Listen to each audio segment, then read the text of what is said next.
እኮ ሴት ናት። ናታን እኔ እኮ እንዴት አድርገህ አላልኩም። ብታረግዝ ታገባታለህ ወይ?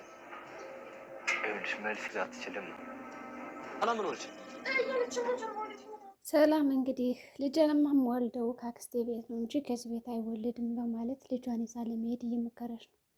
እንግዲህ ወይዘሮ ማርታ በዚህ ጉዳይ እኔ ምንም ማድረግ አልችልም፣ ሰላም ከዚህ ወልዳ በእርግጥም ልጆችን ስወልድ እሷ ስለሆነ የራሳችን ባረሳት በጣም አሪፍ ነበረ፣ ውለታም መልሳለሁ በሚለው ያስብ ይችላለሁ። እሷ ደግሞ አይሆንም በማለት እንግዲህ ለመሄድ እየሞከረች ነው። ስለዚህ ያላት አማራጭ ፍላጎቷን አክብራ መሸኘት ነው። እንደገና ደግሞ የእሷ አክስቶች እንዴት ናቸው ምናምን ብሎ ደረጃ ራሱ አጣርቷል። እንግዲህ የሰላም አክስት 6 ልጆች አሏት። ከዛ በተጨማሪ ደግሞ ቤቱም ትንሽ ነው እና እሷ ተጨምራ ደግሞ በጣም የባሰ ችግር እንደሚገጥማትም አውቀዋል። ባትሄድላቸው ደስታቸው ነው። ከዚያው ብትቀመጥ ግን ደግሞ መሄድ አለብኝ ስላለቻቸው የእሷን ፍላጎት ለማክበር እንግዲህ ተገደዋል ማለት ነው። በእርግጥም ሰላም ያው ከሌላ ቤት ሄዳ ወልዳ ብትመለስ በጣም አሪፍ ነው የሚል ሀሳብ አላት። ግን ደግሞ ማርታ ይህን ነገር እንዲሆን አልፈለገችም ማለት ነው። ደረጀም እንግዲህ እስካሁን ማስረገዙን አላወቀም። እንግዲህ እሺ እያለ እያሰበላት ነው። እንደውም ጥሩ አማራጭ ነበር ያመጣላት ለማርታ። እኔ የምልሽ ማርታ ለምንድን ነው ግን ለሰላም ቤት ተከራይተንላት ከዳጣ ጋር ማትወጣ እና የእሷ ታርሳታለች የሚል ምክንያት አምጥቶ እናትና ልጅን ከአንድ ቤት ማዋል ማሳደር ነበር የፈለገው። ያው ከአክስቷ እያለች ከምትንከራተት እንዲሁም ደግሞ ዳጣና እሷ በጣም ስለሚዋደዱ ከአንድ ላይ ቢሆኑ በጣም አሪፍ ነው ብሎ ነበር ያሰበው። ነገር ግን ማርታ ዳጣ ከቤት ውጣ ሲላት በጣም ነው የከፋት ማለት ይቻላል። ምክንያቱም አይ እንዴት እንደዚህ ልትል ቻልክ? ዳጣን እኮ ትወዳታለህ። ሲጀምር ዳጣን ብትወልድ እንኳን እንዴት ነው የምታርሳት? እሷ እኮ ያለ በቃ መሳቅ መጫወት ውጭ ምንም የምትችለው ነገር የለም። ለራሷ እንኳን ቀርታ ራሱን መጠጣት አትችልም። እና እንዴት ነው እሷን ከአንድ ቤት አድርገህ አንዳው ትጠብቃታለች እና ታረሳታለች የምትል ትለዋለች ማለት ነው። እሱም ምን ላድርግ ብለሽ ነው በቃ ቢጨንቀኝ እኮ ነው ይላታል። በእርግጥም ደረጀ ማርታሽ ብለው ቢሆን ኑሮ ጥሩ አጋጣሚ ነበረ። እናትና ልጅን ከአንድ ቤት እንዲኖሩ አድርጎ ከዛ ከጭንቀትም ይገላገል ነበረ። ማርታም ዳጣ የሱ ልጅ እንደሆነች አወቀች አላወቀች፣ እንደገና ደግሞ ሰላም የሚገጥማትን እያንዳንዱ ችግር ራሱ አብረው ለመውጣት ይወጡ ነበር፣ ይፈቅዱ ነበር። ግን ደግሞ እምቢ አለች ማለት ነው። ዳጣ እንድትወጣ አልፈለገችም። ለሁለታቸውም እንግዲህ አንድ እንዲሆኑ አልፈለጉም። ይሁን እንጂ እሺ በቃ ማለት እንግዲህ ደረጀ ደግሞ የደበቃትን ነገር ደፍሮ ለመናገር በጣም ፈርቷል። እንግዲህ መኪና ውስጥ አንቅቶ ማታ አንቺ በጣም ጥሩ ሚስት ነሽ፣ እኔ ግን ጥሩ ባል አይደለሁም፣ ስለዚህ ቅርበኝ ምናምን እያለ የጸጸት ስሜት እያሳየና በጣም እየተጨነቀም ነበረ። እንግዲህ ማርታ የኔ ጭንቀታ ምንድን ነው ነገር እየደበክ ነገር አለ? እኔ እናንተ እኮ ይህን ያክል ጊዜ አብረን ስንኖር ችግሮቻችን በመመካከርና ይኸው ተጋግዘን ነው እዚህ ደረጃ ድረስ ነው እና የማላውቀው በጣም ከባድ የሆነ ነገር ካለ ንገረኝ ትለዋለች። እሱ ግን መናገር አልፈለገም። በእርግጥም ደረጃ አሁን ቢነግራትና አንቺ ጥሩ ሚስት ነሽ እኔ ግን ከሃዲ ነኝ እያለ ራሱን እያወረደና ራሱን እየሰደበ ነበር የነበረው በፊቷ። ማርታ እንደዛ በፊቷ ሲሰድባት ወይም ደግሞ ሲሰድብ ራሱን በራሱ ተገርማ ነበረ። ዛሬ ደረጃ የሆንከው ነገር አለ እንዲህ እስከ ማለት ድረስ ተጨነቀች ማለት ነው። እሱም አረ ምንም የሆንኩት ነገር የለም ብቻ ግን በቃ እንደዛ ነው ይላታል። ሰው በቃ ለመናገር አልፈልግም ማለት ነው፣ ግን እንደምንም ብላ መናገር አለበት እላለሁ። ሆኖም እንግዲህ ሰላም ምጧ የመጣ ይመስላል። እንግዲህ ውሃ ምግብ ፈልጋ ወደ ኪችንም ብትሄድ ወደ መኝታ ክፍሏ እንግዲህ ሄዳ ሳለ በዛ ቅጥፈት እንግዲህ ስታዩ የነበረው ከሰላም ጋር በጣም ከባድ ነው። ሰላም እንግዲህ በዚህ ቅጽበት ያደረገችው ነገር ምን መሰላችሁ? እንግዲህ ተኝታ አልጋ ላይ በጣም ምጧ እየመጣ ምናምን እየተጨነቀች ነበረ። ውሃም ይህንን ነገር ተመልክታ እንዴት ሊሆን ይችላል በማለት በጣም ተጨንቃ ከዛ በኋላ ያደረገችው ነገር ምንድን ነው? እንዴት ሊሆን ይችላል? ይህ ነገርማ መሆን የለበትም። እንዴት ነው ብቻዬን እንደዚህ የምትሆነው? በማለት እንግዲህ ብዙ ነገሮችን ለማድረግ ሞክሮ ከዛ ግን እንደምንም ብሎ ማለት ነው ወደ ውጭ ሂዷል ማለት ነው። ናታንም እንዴት የእውነት ምቶ መጣየውን ወይስ ምንድን ነው በማለት ነበር የተጨነቀው። ከተጨነቀም በኋላ እንግዲህ ሄዷል ማለት ይቻላል። እንግዲህ ከተጨነቀ ይሁን እንጂ በሌላ በኩል ደግሞ አድሪት አሁንም ቢሆን የዲኤንኤ ምርመራዎችን ማስመርመር አለብኝ በማለት ብር ካልሰጠሽኝ እኔ ሄጄ አስመረምራለሁ ብላትም ነበረ። ስለዚህ አበጌ ምንድን ያደረገችው ወደ ሆስፒታል ሰተት ብላ በመሄድ እንግዲህ የዲኤንኤ ምርመራዎችን ሄዳ አምጥታለች ማለት ነው።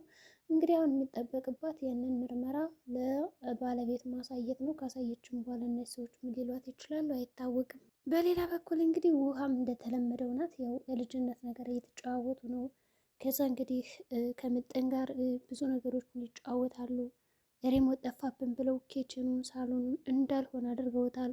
ሆኖም እንግዲህ እንደምንም ብለው ያው ሪሞት የጠፋባቸውን አግኝተውታል። ከዛ ዳጣና ደግሞ ናታን በበኩላቸው የአበጌ ነገር በጣም እያሳስባቸው ነው። ምክንያቱም አበጌ ብታረግዝ ኖሮ እንዴት ነው ይህን ነገር ታገባታለህ ወይስ አታገባትም እያለች እየጠየቀችው ነበር። ናታን ደግሞ እኔ እንጃ ከባድ ነው ያለ የሆነ ለመመለስ በጣም ከብዶት ነው የነበረ። አገባታለሁ እንዳይል ደግሞ ዳጣን ይወዳታል ከፊት ለፊቱ እንደዛ ቆማለች ማለት ነው። ስለዚህ እሱ ያሰበው ምንድን ነው አላውቅም ያላት መናገር አልፈለገም ማለት ነው ባጭሩ። በእርግጥ ዳጣ እንዴት ነው የምታገባት አንተ? ሲጀመር እሷ እኮ እህቴ ናት። ስለዚህ እህቴ እስከሆነች ድረስ ከእሷ እንደዚህ ነገር እንዳታደርግ እያለችው ነው። እንግዲህ እህቱ ያው ናታን አሁን ያለበት ሁኔታ በጣም አሳሳቢ ነው። ምክንያቱም ከሁለት እህታማቾች ጋር ነው እንግዲህ ፍቅር አያይዞ ወይም ደግሞ ከአንደኛቱ ወልዶ አንደኛቱን ማግባት የፈለገው።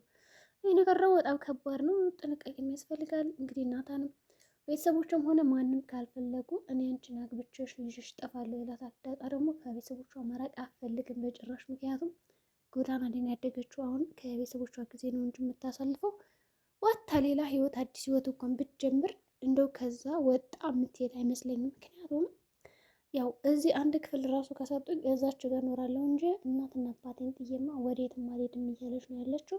ስለዚህ ያላት አማራጭ ከናታን ጋር ያለውን ነገር ቁጭ ብላ መጠበቅ ነው። ይሁን እንጂ እንደምንም አድርጋ ያው ለመሞከር እያሰበች ነው ማለት ነው። ከዛ በተጨማሪ ደግሞ ያበጌ ነገር ያረቂውን ነገር እንደ ምናምን ረስተውት ነበረ ሁላ እና አረቂ እኮ እያጠጣችው ይህን አርግዛስ ይህን የልጅ አባት ልታረግ ነበረ ነው ያለችው። እሱ ደግሞ እሱስ ልክ ነሽ ምናምን እያላት ነበረ።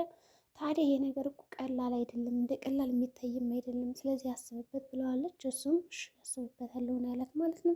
ከዛ በተጨማሪ እንግዲህ ብዙ ነገሮች እያስተዋለች ነው ዳጣ ያለችው። ሰላም ሁኔታዋ ጉዝግብ አድርጓታል። ከዛ እንግዲህ ሰላምና ዳጣ ደግሞ ምንድን አደረጉት? እንደ በቃ ስለ እናትሽ ንገሪኝ ስትላት የተቀደመ የተለመደ እንባ ነው ያዘራችባት። የተለመደ እንባዋን ደግሞ ስታዘረው ሰላም እንደው እስኪ ነይ ላማክርሽ ትልና እንደው እናትሽን ብታገኛት እንዴት አድርገሽ ነው የምታቀፊያት? ነይ እስኪ አቅፈሽ አሳይን ያለቻት። ዳጣ ደግሞ እቅፍ አድርጋ በጣም ማልቀስ ጀመረች። ግን እዚህ ጋር አንድ የነገረቻት እውነት አለ።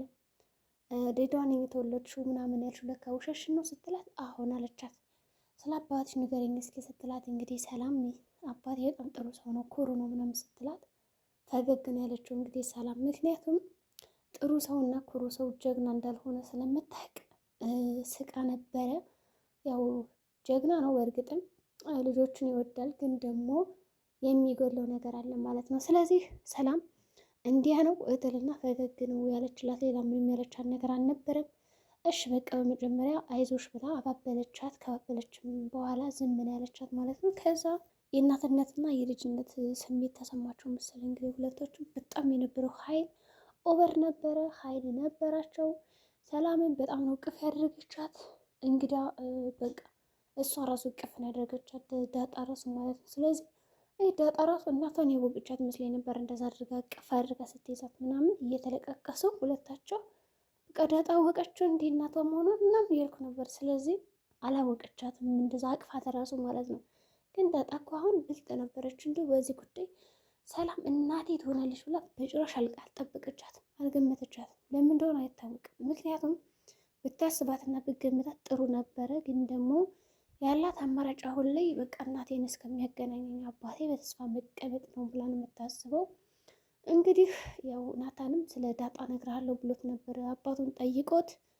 ያው ዳጣ እንደ ልጅ ነበረው ነው የዋሸው፣ እውነቱን ሊናገር አልቻለም ማለት ነው። ስለዚህ ናታንም አላስገድደውም ለምንድን ነው የማትነግረኝ ምናምን ብሎ ጉዳዩን ቀለል አድርገው ይዘውታል። ሆኖም እንግዲህ በቃ እንደ ልጅ ናት ማለትና ተንከባከባት ይላታል።